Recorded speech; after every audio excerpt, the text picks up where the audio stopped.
ছোট্ট বন্ধুরা, আজকে আমরা শিখব খুব সহজেই একটি সুন্দর দৃশ্য আঁকা। তো প্রথমে আমরা মাঝ বরাবর এভাবে একটু বাঁকা করে একটা দাগ টেনে নেব।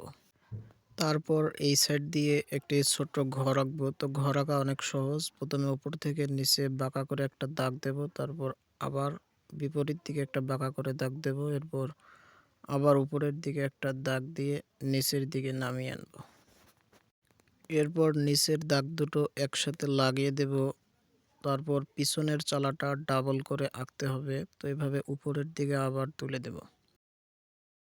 আবার এইখান থেকে এইখানে লাগিয়ে দেব।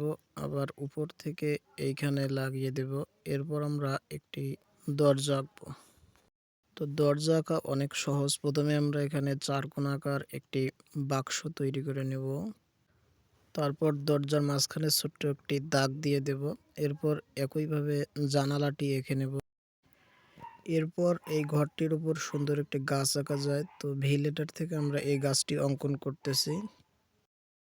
এখান থেকে শুরু করে গাছটার চারপাশে সুন্দর করে গোল করে বাঁকা বাঁকা করে দিতে হবে। তারপর ঘরের এই কোণায় আমরা হালকা একটু ঘাস এঁকে নেব।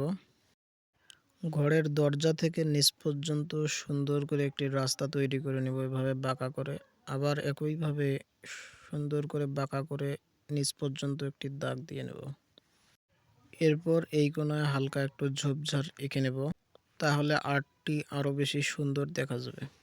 এই মাঝের জায়গাটা অনেক বেশি ফাঁকা দেখা যাচ্ছে, তাই আমরা এখানে আরেকটি ছোট্ট গাছ এঁকে নেব।